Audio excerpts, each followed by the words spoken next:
Hey there, welcome back to the channel. My name's Matt Boyle. In today's video, I'm going to share with you how I approach my exercise, sleep, and diet, and I hope it can help you. If you're interested in anything that I talk about, let's chat more in the comments section. First topic is exercise. So I like to try to exercise every single day, and I've been doing it almost every day for about 7 or 8 years, or maybe more. Now, I know a lot of people, they're trying to think like this: how can I exercise less and still have great results? So they want to build muscle, lose weight, feel great, and they want to do it in as little time as possible. Maybe, how can we do this 2 times a week or 3 times a week? I get that. That makes sense to me. But for me, the reason why I like to do it daily is for the way that I feel. I love doing things daily, especially exercise. It makes me feel accomplished and energetic in the moment. I'm almost doing it more for that feeling than I am to build muscle or lose weight or even for potential health benefits down the road. I'm doing it because it feels like part of my daily sort of preparedness routine so that I can just bring my best positivity and feel great. And also it's because I want to let the people around me see me do it on a daily basis, because I feel it influences them in a positive way. Like, I have 2 kids, so I want them to grow up seeing me do this so super often that they're probably just going to be doing it too without even knowing why they're doing it. Now, one of my tricks for doing it on a daily basis is to allow for variation in exercises. What I do is I have a list. I mean, it's pretty much in my head at this point, but I have a list of exercises that I enjoy doing to hit all the different parts of my body and all the different muscle groups. And from time to time, I'm adding new ones. But having this long list, and then from day to day, I choose what I feel like doing, depending on my mood, depending on my body, depending on what's still sore or what's maybe in pain, or even what my family's up to, who's around, where can I go to exercise today, where can I be. I will just pick from the list the thing that fits the best and then go do that. And that's been really helpful to me. So I don't like have a leg day, which is always a leg day. I don't have an upper body day, which is always an upper body day. I mean, sometimes it's raining and I can't go for a jog. So also depending on the weather, sometimes I have to switch things up a little bit. But I like that. It means every day I can choose to do what I would be most interested or most happy to do. Now, I have a generally set time when I like to exercise, which is before dinner. So around 4:30 or so, if not earlier, I'm getting started. It depends, how much time I have. Sometimes I work out for, I usually like to work out for an hour, hour and a half. That makes me feel really good just to be outside and exercising moderately. But generally, it's the time before dinner. So it ramps up a good appetite for me, and then I'm ready to have a good dinner. So I do recommend having a set time. I think that's good for the habit formation, but also have a backup time.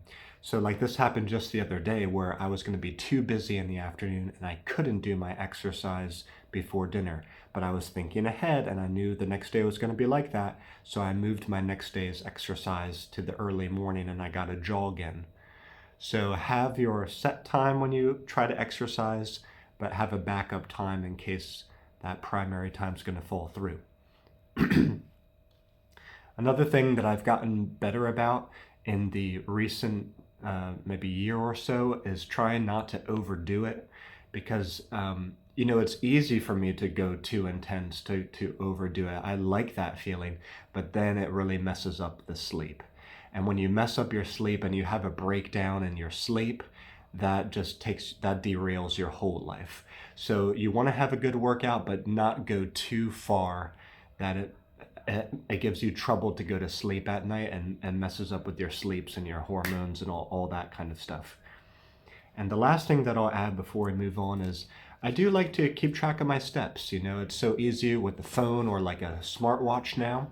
And I do try to get at least 10,000 steps per day, which is usually pretty easy for me, but not always. So I like to keep an eye on it, make sure I got at least 10,000. And I try to get some steps in and stay moving around after meals, if at all possible, to bring that blood sugar level back down and help digest my food. I think that's a good time to get some walking in. A lot of cultures in the world, they go for a walk after meal, chatting with friends or family, whatever, listening to a podcast. That can be great. Okay, let's go on to sleep.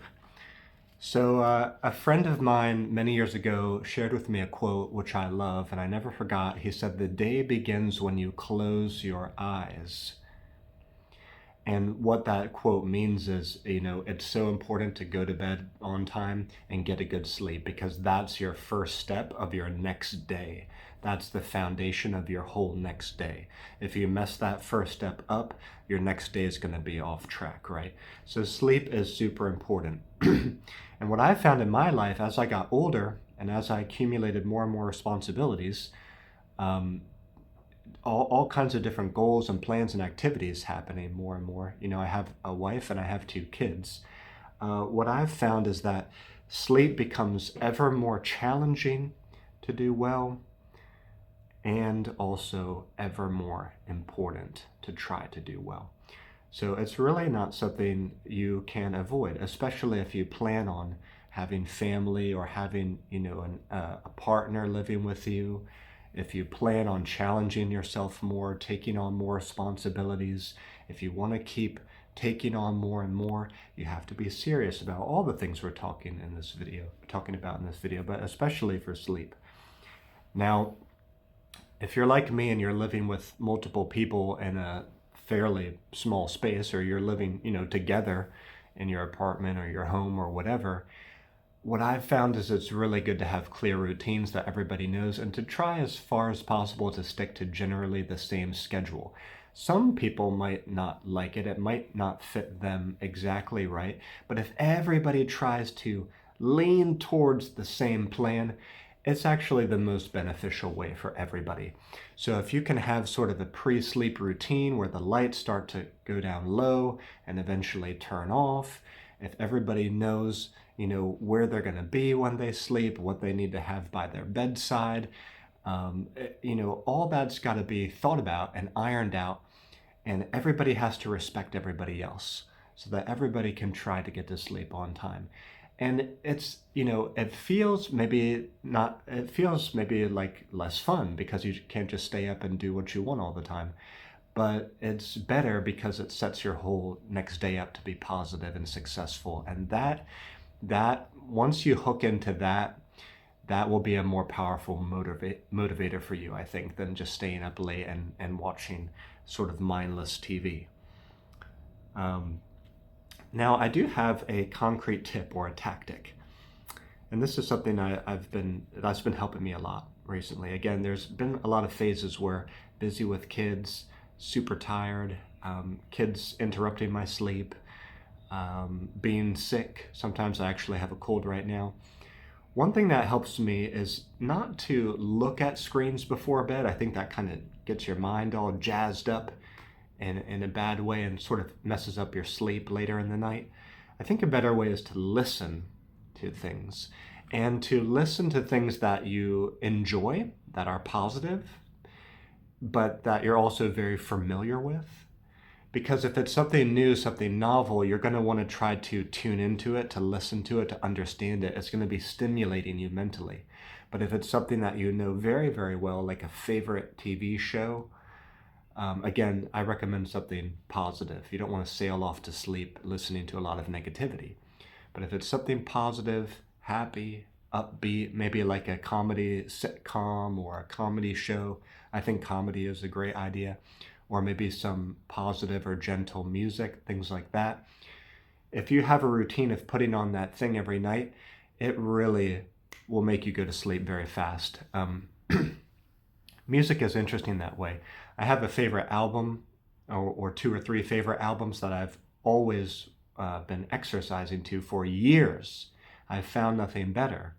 And so when I hear that music play, my body just snaps into a workout. It doesn't even think anymore about, should I do it today, or I'm too tired, maybe I should do it later, whatever. If I can just hit play on that album, I'm ready for the workout. And same with my kids. They have some little audio players too. They have some favorite bedtime stories or songs. Some nights it takes a little longer, but many nights, the moment you put it on, a few minutes later, they're asleep. So there's something hypnotic about having your favorite thing to listen to. That's a great tactic. Maybe you can practice with that. Last thing I'll say in the sleep section is I want to talk about power napping. So it's interesting because from the age of 5 or so in the States, I didn't have naps anymore. Napping or siestas it's not a big thing in the States. But I moved to China after college, and here they have the after lunch break time where a lot of people take naps. And I didn't do it at first because it made me feel really uncomfortable and guilty and strange. I just couldn't do it. But after years of living in China and practicing, literally practicing, I found it is a very useful thing. It's good for health. It's good for productivity. You'll be more productive in the afternoon and even evening. You'll be able to manage your emotions better and have a recharged willpower and a recharged desire to stick to your plans and goals and dreams. Now, a lot of people say, I can't do it, I don't like it, it always messes up my sleep. They don't understand anything about sleep and sleep cycles and power napping. You have to learn about these things, guys. So many things that I talk about on my channel require an understanding and require practice, and no, they're not easy at first. But once you learn about them and practice them, they will work for you. They are super great. Or maybe you'll need to fine-tune them a little bit, but still, with some learning and practice, you'll get there. The thing about the power naps is they need to be just that. They need to be just a power nap. A power nap is like less than 30 minutes. So you wake up sort of with the feeling of you don't even know if you napped or not. That's kind of the feeling like you're going for. And it does take practice. It also takes a good wake up time. You have to wake up at like 7 or maybe slightly earlier to be able to hit that power nap after lunch when the dip is coming. That dip in the circadian rhythm, which all humans have, that moment when after lunch you start to feel a little sleepy, that's when you go for the power nap. And with practice, it absolutely can work for you. Closing the curtains, putting on a little light music that you're used to, having your stuff ready so you can just lay down on the sofa or whatever and get that power nap. And then have an alarm set so you don't sleep too long, and practice getting up after about 30 minutes or so. It literally works. And they've done studies about this with I think they did an amazing study with pilots or I think it was fighter jet pilots or Air Force guys, finding that a 20 or it was like maybe 21 or 23 minute power nap, they had an exact time in there, led to increased performance. Now, if you sleep too long, if you go into a deep sleep cycle, yes, that's gonna lead you to staying up too late at night, and you're gonna miss your go to bed time because you're gonna have just too much energy. So you want to go to sleep and wake up before going into a deep sleep cycle. That would mean you've gone too long. That's what a lot of people hate and they're trying to avoid. But that's easy enough to avoid if you understand how power naps and sleep cycles work. Okay, the last thing I'm going to talk about is diet. Now here, there might be a lot of things I share which you don't like the sound of them when you first hear them, or you think, oh, I could never do that. Again, everything comes back to what you're used to. All real change is difficult and uncomfortable at first. If it's not, then there's no real change. Change is difficult. You're installing new patterns and your ways of thinking and the way that your physical body operates. These types of things can be, uncomfortable at first. That is completely normal. Don't use it as an excuse to keep yourself from ever doing things new that could possibly be better for you with practice. So in terms of diet, I'm actually a vegan. I have been since high school, and I have no intention to change. It's been a really great choice for me. If you think that's too extreme for you, still I would recommend shifting to more of a plant-based mindset or a plant-based diet. Try to think about putting plants at the center of your diet. Make sure you're getting especially a lot of fresh vegetables into your diet. And fruits are important too, but maybe don't go too heavy on the fruits. But make sure, yes, you're getting a lot of vegetable matter into your diet. Have that daily salad, and you're going to start to feel better. It's all about what you can do. Take one step at a time. Maybe you can integrate one great salad or one great vegetable dish into what you're currently doing per day. Try to crowd out the bad stuff by making sure you're getting plenty of healthy stuff. But that's the diet that I follow. On top of that, I'm interested in intermittent fasting. I have a lot of experience with that. Actually, I've pretty much been doing the 16/8 intermittent fasting for, I don't know, maybe the past 5 or 6 years or so. Once I started it, once I practiced it for a while and learned about it, again, I had to go through that initial learning stage. But once I did that, I found out, wow, this is great for me. This is leading to a much better lifestyle for me. But 16/8 is basically you have an 8-hour time window when you have meals, and then the other 16 hours of the day you basically don't eat. Now, I do allow myself to be a little bit flexible. So if I'm truly super hungry, I might have lunch a bit earlier than normal, or I might let myself have a little late night snack or something. But generally, I try to stick to this, and it's been great for me. So I wake up around 7 or a little bit before, and I don't eat until noon. Noon is my first meal of the day. I have a great lunch. I do have coffee or tea. I usually have 1 round of that per day. And it's usually in the afternoon, but sometimes I have it in the morning if the mood is right, if I want to do some study or some writing. If I have a more free morning, I might like to have that earlier because it helps to just get me in a flow state, get me in a creative mode. But usually I'll have that in the afternoon if I'm trying to beat the dip, beat the power nap. Actually, I forgot to mention in the nap section that during the past few years, I've found it really difficult to power nap for reasons I won't get into. It might be just my age and how my body's changing, but for years I did the power nap very well, and it helped me a lot. But in the recent year or two, I found it's difficult for me, and it's better if I just try to beat it and have a coffee and scoot right over that. But I've found it's led me to be more tired in the evenings and capable of less in the evenings. So now my evenings are a little bit more, relaxed and less productive. But I guess that's maybe the season that I'm in. But anyways, yep. So lunch around noon, maybe a coffee or a tea. And dinner is usually around 6:30. In the spring and summertime especially, I try to lean towards a salad and less carbs as my dinner.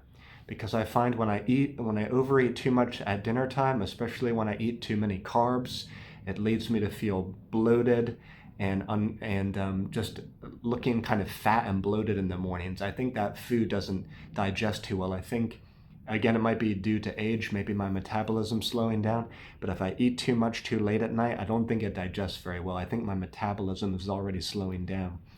So my goal right now is to try to eat a salad for dinner with some beans or a little bit of carbs, and then not feel very full.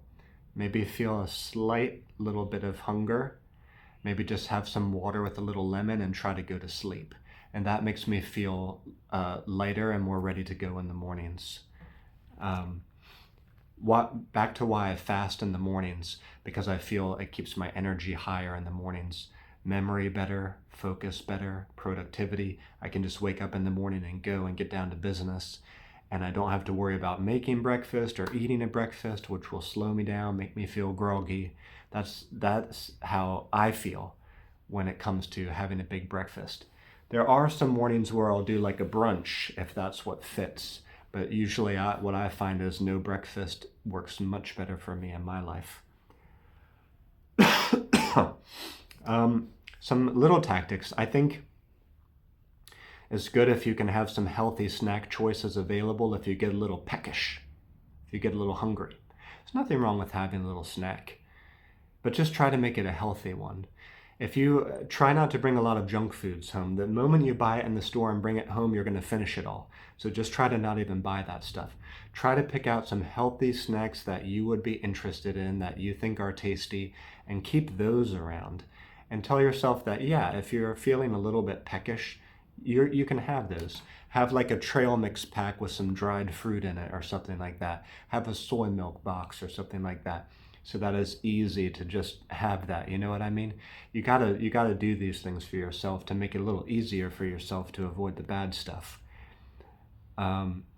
If you're interested about fasting, flexitarian diet, vegetarian diet, vegan diet, I have a lot of knowledge and experience about that stuff.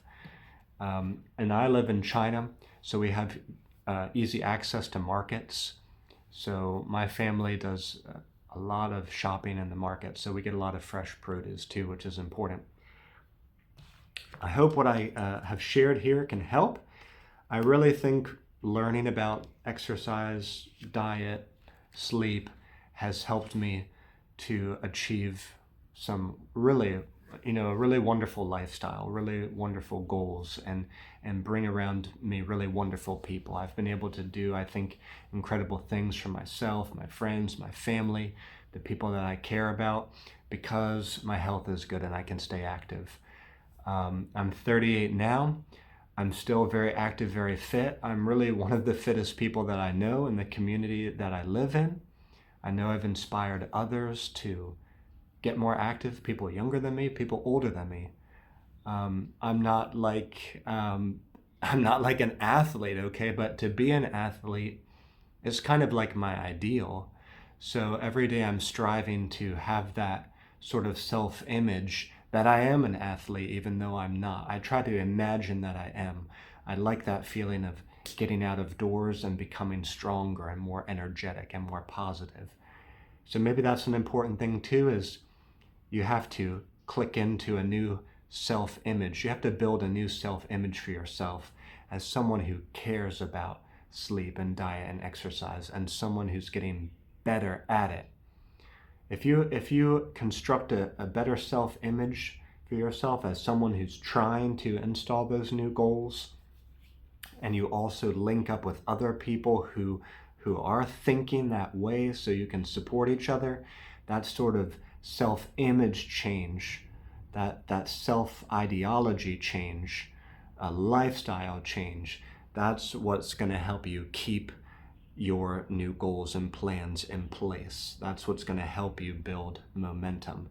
If you think you are not this kind of person and you try to do these things, after a few weeks or like a month, it's going to fall apart. That's because you think you are not this kind of person and you can't succeed at it. So be really careful with how your mind is thinking and the types of things it's telling you. You can basically become anybody you want to be if you just take control of that mental chatter and start saying positive things, not negative things.